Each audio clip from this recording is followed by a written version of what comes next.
Hi friends, welcome back again. आज हम chapter number 11 exponent and powers करेंगे, जो कि आपकी क्लास 7 की एनसीईआरटी बुक में से है। तो स्टार्ट करते हैं। अगर suppose if I take a natural number 243, तो अगर मैं इसकी प्राइम फैक्टराइजेशन करूं, तो सबसे पहले हम एक बेसिक इंट्रोडक्शन कर रहे हैं इसकी, कि एक्सपोनेंट क्या होता है, पावर्स क्या होंगे। ठीक है, तो अगर सपोज 243 है मेरे पास, मैं 3 से इसको डिवाइड करते जाऊंगी, तो 8 1 3 27, देन 3 से फिर से डिवाइड किया 9, देन फिर से 3 से डिवाइड किया 3 3 ज़ा 9, देन 3 1 ज़ा 3। तो ये मेरे पास इसकी प्राइम फैक्टराइजेशन आ गई। तो it can be writed as 1 2 3 1 2 3 4 5। तो 3 इंटू 3 इंटू 3 इंटू 3 इंटू 3। अब मैंने क्या क्या करना है, इस इतना जो हम इसको इतना लंबा करके लिख रहे हैं, तो मैंने क्या किया, इसका एक शॉर्टकट तरीका देख लिया, लिखने का एक शॉर्टकट वे देख लिया कि मैं इसको कैसे लिख सकती हूँ, कि है तो हर टाइम 3 ही है, तो कितनी बार रिपीट हो रहा है 3, 1 2 3 4 5, तो 3 रेज़ टू पावर 5 आ गया। अब इसको हम क्या बोलेंगे, ये एक एक्सपोनेंट फॉर्म होगी, एक्सपोनेंशियल फॉर्म होगी किसकी, 243 की, राइट। तो जिसमें जो 3 होता है वो क्या रहता है, हमेशा हमारे पास 3 हमारे पास बेस होगा, और जो 5 है वो क्या होगा, पावर होगा, या फिर जिसे हम बोलते हैं एक्सपोनेंट। ठीक है, तो 243 की एक एक्सपोनेंशियल फॉर्म है, that is 3 raise to power 5, जिसमें हमेशा जो नीचे वाला नंबर होता है उसको हम क्या बोलते हैं, बेस, और जो पावर होती है उसको नॉर्मली हम पावर बोलते हैं, और हम एक्सपोनेंट भी बोल सकते हैं, क्योंकि हम अब एक्सपोनेंट के चैप्टर में है तो हम इसे यहाँ पे एक्सपोनेंट बोलेंगे। तो ये सिंपल था, बेस और एक्सपोनेंट। ठीक है, तो अब हमारे पास कुछ प्रॉपर्टीज़ है। तो हमारे पास फर्स्ट प्रॉपर्टी क्या है, कि इफ़ मेरे पास a raise to power m into a raise to power n हो, तो मैं पावर्स को क्या कर दूंगी, ऐड कर दूंगी। तो हम क्या बोलते हैं कि अगर हमारे पास दोनों साइड बेस सेम है और विद डिफरेंट पावर्स और सेम पावर, तो हम बोल सकते हैं कि जो पावर्स हैं वो क्या हो जाएंगी, ऐड हो जाएंगी। देन सेकेंड प्रॉपर्टी, अगर मेरे पास a raise to power m divided by a raise to power N है, बेस सेम है, डिफरेंट पावर है, तो यहाँ पे हम क्या करेंगे, m is not equals to n. Then आगे power divide a raise to power m divided by a raise to power N है, तो मेरे पास जो पावर्स हैं वो क्या हो जाएंगी, माइनस हो जाएंगी, बेस वही रहेगा। ठीक है, देन उसके बाद number 3, A raise to power M raise to power N है, तो हम पावर्स को क्या कर देंगे, एक्सपोनेंट्स को क्या कर देंगे, मल्टीप्लाई कर देंगे, राइट। देन फोर्थ प्रॉपर्टी है हमारे पास, ए इंटू बी। अब मेरे पास कुछ दो अलग बेस हैं, उसकी जो पावर है वो सेम है, तो हम पावर को क्या कर देंगे, सेपरेट कर देंगे, a raise to power m into b raise to power m, जिसे हम बोलते हैं, हम खोल के ओपन करके लिख देंगे। ठीक है, देन उसके बाद जो एक नेक्स्ट प्रॉपर्टी है, कि a naught a raise to power 0, और it can be read it as a naught is always 1। ठीक है, कभी किसी फर्दर वीडियो में मैं आपको इसका प्रूफ भी दे दूंगी कि ए नॉट 1 क्यों होता है।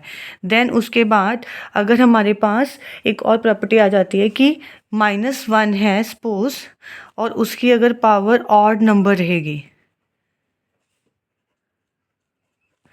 अगर मेरे पास कोई नंबर है -1 और उसकी कोई पावर है ऑड नंबर, तो वो हमेशा नेगेटिव आंसर देगी, राइट। और वही हमारे पास अगर सपोज इवन पावर है, तो इवन नंबर पावर है, तो मेरे पास वो नंबर क्या आ जाएगा, पॉजिटिव आ जाएगा। ठीक है, और मैं यहाँ पे अगर स्पेसिफिक 1 की ही बात करूँ, तो यहाँ पे -1 बन जाएगा, और यहाँ पे क्या हो जाएगा, +1 हो जाएगा, राइट। तो इसी के बेस पे हम कुछ पावर्स क्वेश्चंस कर लेते हैं। हमारे पास फर्स्ट एग्जांपल है, वेरी सिंपल चैप्टर। हमारे पास फर्स्ट एग्जांपल है कि एक्सप्रेस करना है हमने 256 को as a power of 2, right. तो हमें उसने बोल दिया है कि हमें इसको 2 की पावर में लिखना है, तो हम जो प्राइम फैक्टराइजेशन करेंगे वो 2 से करेंगे। 256 2 से, 2 1 2, 2 2 4, 128, then again 2 6 4, then again 2 32, then again 2 आ जाएगा हमारे पास 16, देन अगेन 2 8, उसके बाद 2 4, अगेन 2 पे चले जाएगा 2, देन 2 1, राइट। तो हम इसको पहले इसकी एक्सपेंडेड फॉर्म में लिख देंगे। 2 5 6 इक्वल्स टू कितने टाइम्स 2 है, 1 2 3 4 5 6 7 8 टाइम्स है, तो हम वैसे ही लिखेंगे पहले 2 3 4 5 6 7 8। तो हम अब 256 की एक्सपोनेंशियल फॉर्म कैसे लिखेंगे, 2 जो कि हमारा बेस सेम है, हमारे पास पावर क्या बन गई उसकी 8, ठीक है। तो ये इसकी एक्सपोनेंशियल फॉर्म होगी। अब उसके बाद हमारे पास एक नेक्स्ट एग्जांपल है,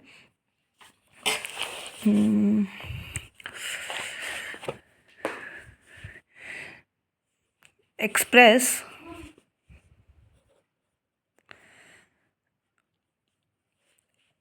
the following numbers, express the following numbers as a product of powers of prime factors, right. तो हम किसके स्टार्ट करेंगे, हम करेंगे एक हम एग्जांपल ले लेते हैं 432। तो अब हमने इसके क्या करना है, इसको एक्सप्रेस करना है किसके, product of powers of prime factors. जो इसके फैक्टर्स होंगे वो क्या होंगे, प्राइम नंबर होंगे, राइट।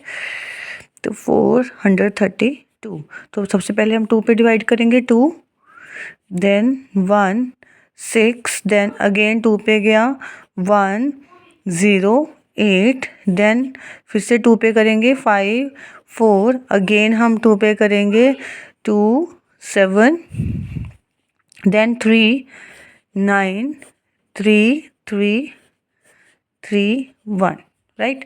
तो ये इसके क्या बन गए, फैक्टर्स बन गए। अब हम ऐसे लिखेंगे 2 कितने टाइम रिपीट हो रहा है, 1 2 3 4, तो 2 इंटू 2 इंटू 2 इंटू 2 इंटू, और 3 कितने टाइम्स रिपीट हो रहा है, 1 2 3, 3 इंटू 3 इंटू 3, राइट। तो 2 रेज़ टू पावर हम क्या लिख सकते हैं, 1 2 3 4 इंटू, ये क्या बन गया 3 रेज़ टू पावर 3, ये इसका आंसर आ गया, राइट। तो इसकी एग्जाम एक्सरसाइज है, बहुत ही सिंपल है। हमारे पास अगर मैं बात करूं एग्जाम क्वेश्चन नंबर 6 की बुक की एक्सरसाइज की, तो उसमें क्वेश्चन है सिंप्लीफाई करना है हमें। फर्स्ट पार्ट है, सॉरी हम सेकंड पार्ट करेंगे, 7 स्क्वायर इंटू 2 स्क्वायर। तो हम 7 स्क्वायर को कैसे लिख सकते हैं, 7 इंटू 7 एंड 2 इंटू 2। तो अब हम इसको सॉल्व करेंगे तो 49 इंटू 4 कर देंगे तो 36 3 196, ये आपका आंसर आ जाएगा। देन उसके बाद एक नेक्स्ट क्वेश्चन नंबर 7 है, उसका सेकंड थर्ड पार्ट है, ये भी हमने सिंप्लीफाई करना है, -3 स्क्वायर इंटू -5 का स्क्वायर। तो ये -3 can be written as -3 into -3, क्योंकि पावर 2 है तो हम 2 टाइम लिख सकते हैं इसको, एंड -5 इंटू -5, बस हम मल्टीप्लाई करेंगे। अब हमने बोला था किसी भी नंबर की, नेगेटिव नंबर की अगर पावर इवन हो जाएगी तो वो नंबर आंसर क्या होएगा, हमेशा पॉजिटिव में देगी। कैसे, अगर मैं इसको करूं वही वाला रिजल्ट अप्लाई हो रहा है, तो ये भी नेगेटिव है ये भी नेगेटिव है, इसकी पावर क्या होगी, इवन होगी। तो माइनस माइनस प्लस बन जाएगा, 3 3 ज़ा 9 इंटू, देन अगेन 5 5 दा 25, एंड माइनस माइनस प्लस हो गया, राइट। तो ये हमारे पास बन जाएगा 225, ये आपका आंसर हो गया। ये आपका एक्सरसाइज थी 7.1। यहाँ तक आपको कोई भी डाउट रहता है तो आप मुझे कमेंट्स में पूछ सकते हैं। Till then take care, bye bye.